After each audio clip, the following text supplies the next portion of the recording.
Bonjour à tous et bienvenue pour cette nouvelle vidéo consacrée au jeu de la carte. Alors aujourd'hui je vais vous parler de maniement de couleurs, mais de maniement de couleurs adapté au contexte. C'est-à-dire qu'en général dans un bouquin de bridge ou même sur ce site, d'ailleurs vous avez un dossier du mois consacré au maniement de couleurs, on vous parle de couleurs d'une couleur, donc indépendamment de ce qui peut se passer dans le reste de la donne. Et ça c'est une étude qui peut être intéressante évidemment, mais qui est incomplète. C'est-à-dire que une donne de bridge, c'est pas une couleur, c'est un ensemble.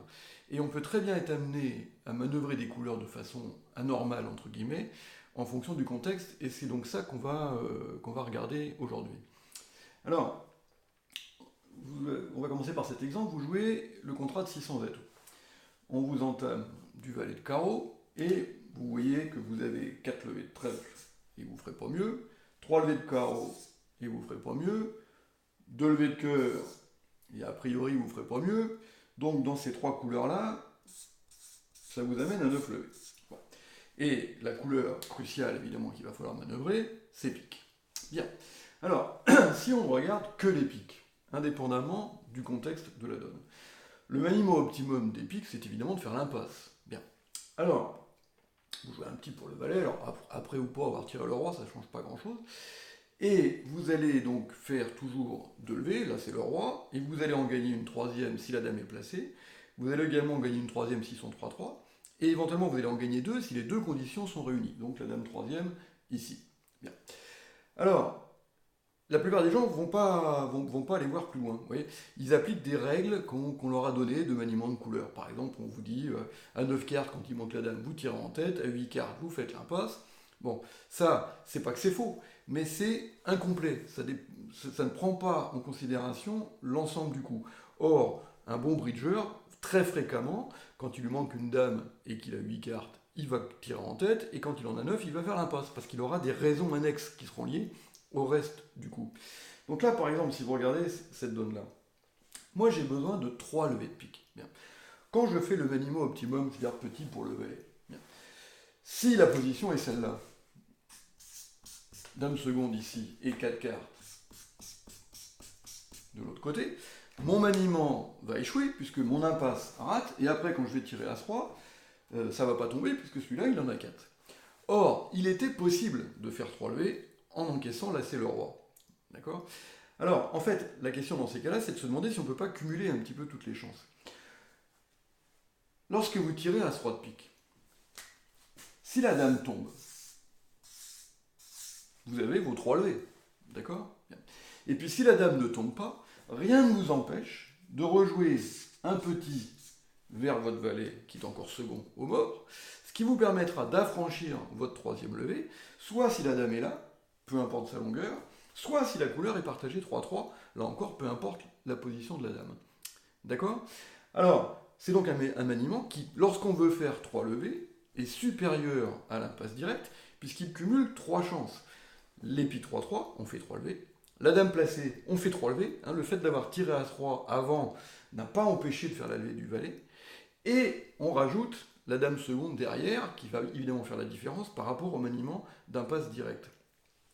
Donc ça, c'est ce qu'on appelle un maniement de sécurité. Donc c'est quoi? C'est un maniement de couleur qui diminue le nombre de chances de faire le maximum. Donc là, par exemple, quand on tire As-3 de pique, on ne peut plus faire 4 levées à pique. C'est impossible, parce que soit la dame tombe, mais ça veut dire qu'ils sont 4-2, soit la dame tombe pas et on ne fera pas 4 levées.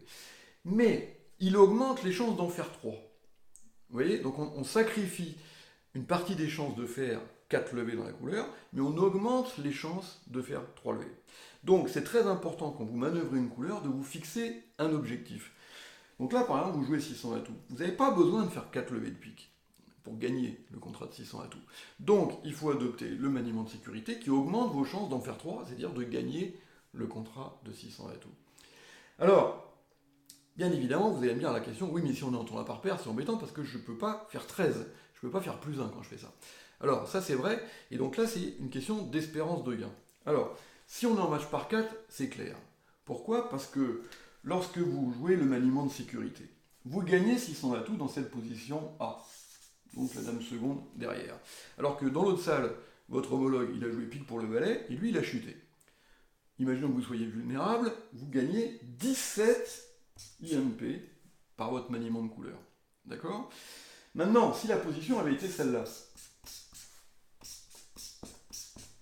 en tirant As-Roi de pique d'abord, vous avez fait que 3 levées, donc vous avez fait 600 atouts juste fait. De l'autre côté, votre homologue, qui lui a fait l'impasse, il a fait +1. D'accord? Donc, résultat, votre maniement vous a coûté 1 IMP.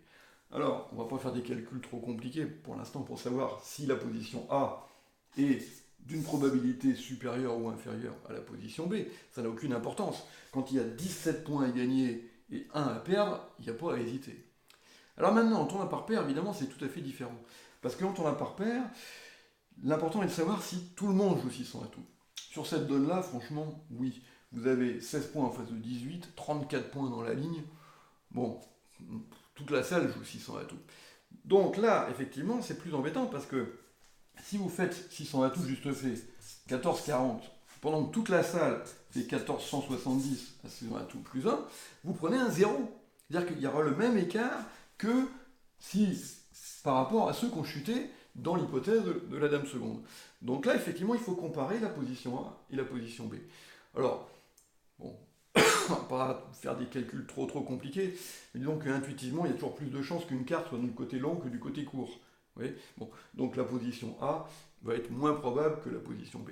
Donc en tournoi par paire, à partir du moment où on considère que tout le monde joue 600 atouts, effectivement, il faudrait sacrifier ce jeu de sécurité parce qu'on ne veut pas perdre la chance plus importante, qui a une probabilité supérieure, de faire plus. Bien. Mais en match par 4, en tout cas, là c'est clair qu'il n'y a pas à hésiter. Alors maintenant, on va changer un petit peu la donne.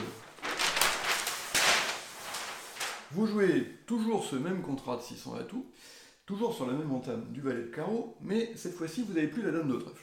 Voilà, donc la dame de trèfle a disparu. Donc maintenant, c'est plus une couleur que vous allez avoir à manœuvrer, mais deux, les piques et les trèfles. Alors, on va commencer par s'intéresser aux trèfles. Contrairement à ce que certaines personnes pourraient penser sans analyser trop la donne de façon précise, on ne peut pas faire l'impasse à la dame dans les deux sens. Voilà. Alors, pour quelle raison? Parce qu'on n'a pas le 9. Et que quand on fait l'impasse vers Roi-Valet 10, on peut faire cette impasse deux fois. D'accord? Je joue l'As, je joue un petit pour le 10, et si je fais la levée, je peux rentrer dans ma main et recommencer l'impasse. Ce qui me permet, en jouant l'impasse dans ce sens-là, de faire 4 levées dès que la dame de trèfle est ici, ou sèche là, parce que j'ai tiré l'As avant, et donc, quelle que soit sa longueur, c'est-à-dire que la dame soit sèche, seconde, troisième, quatrième ou même cinquième, ça m'est égal. Moi, en jouant les trèfles comme ça, si elle est là, je fais toujours 4 levées. Alors que dans l'impasse dans l'autre sens, donc l'impasse forçante en partant du valet, j'ai besoin des trèfles 3-2, puisque je joue le roi, bon, après je joue le valet, si la dame est là, il va couvrir, quelle que soit sa longueur, je vais prendre de l'As, mais maintenant mon 10 sera bon, mais le 6 ici ne sera bon que si la couleur est 3-2. Donc c'est un maniement qui est très inférieur. Donc le maniement normal des trèfles, c'est de faire l'impasse, et de faire l'impasse dans ce sens-là. Vous êtes d'accord? Bien. Alors maintenant, je commence par mes trèfles. Et je vais bien voir si ça fonctionne ou si ça ne fonctionne pas. Et en fonction du résultat du maniement des trèfles, je saurai de combien de levées à pique j'ai besoin. Alors, imaginons, entame carreau.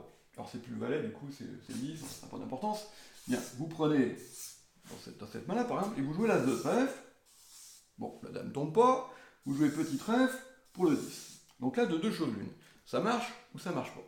Si ça fonctionne, ça veut dire que vous allez donc faire 4 levées de trèfle. Et on est revenu à la donne précédente. Donc là, vous n'avez plus besoin que de 3 levées de pique. Et en match par 4, il faut augmenter les chances de gagner, donc en faisant le maniement de sécurité qui consiste à tirer à 3 de pique. En revanche, si le 10 de trèfle est pris par la dame ici, vous n'avez plus que 3 levées de trèfle. Donc 3 levées de trèfle, plus 3 levées de carreau, plus 2 levées de cœur, ça fait que 8. Et maintenant, votre seule chance de gagner ce contrat, c'est de faire 4 levées de pique. Et donc, pour faire 4 levées de pique, le maniement de sécurité est sans objet, puisqu'il ne permet pas, en aucun cas, de faire 4 levées de pique. Et donc là, il ne vous reste plus comme seul espoir que de trouver les piques 3-3 avec la dame placée, et on revient au maniement habituel ou optimum, qui consiste à jouer donc un petit pique pour le valet. D'accord? Voilà. Donc ça, c'est ce qu'on appelle un maniement de couleur conditionnel. Enfin, en fait, un maniement de couleur conditionné par le résultat d'un autre maniement de couleur. Donc ça arrive tout le temps. Et dans ces cas-là, il faut en général commencer par manœuvrer la couleur qui n'a qu'un maniement. Là, par exemple, si on regarde les trèfles, jouer l'impasse forçante comme ça, c'est très très mal joué. Donc, il n'y a qu'un maniement des trèfles correct. C'est l'As et petit pour le 10. Donc, il faut commencer par celui-là, puisque c'est un maniement obligatoire. Et en fonction du résultat de ce maniement, on saura comment manœuvrer l'autre. Si vous commencez par les piques, vous ne savez pas comment les jouer, puisque vous ne savez pas si votre objectif, c'est de faire 3 levées ou 4 levées. D'accord ? Bien. Alors, il y a plein de choses à regarder dans ce domaine, des problèmes de communication, des problèmes des connaissances de jeu adverse, tout un tas de choses. Donc c'est ce qu'on va faire dans la deuxième partie de cette vidéo, qui va être donc réservée aux abonnés comme d'habitude.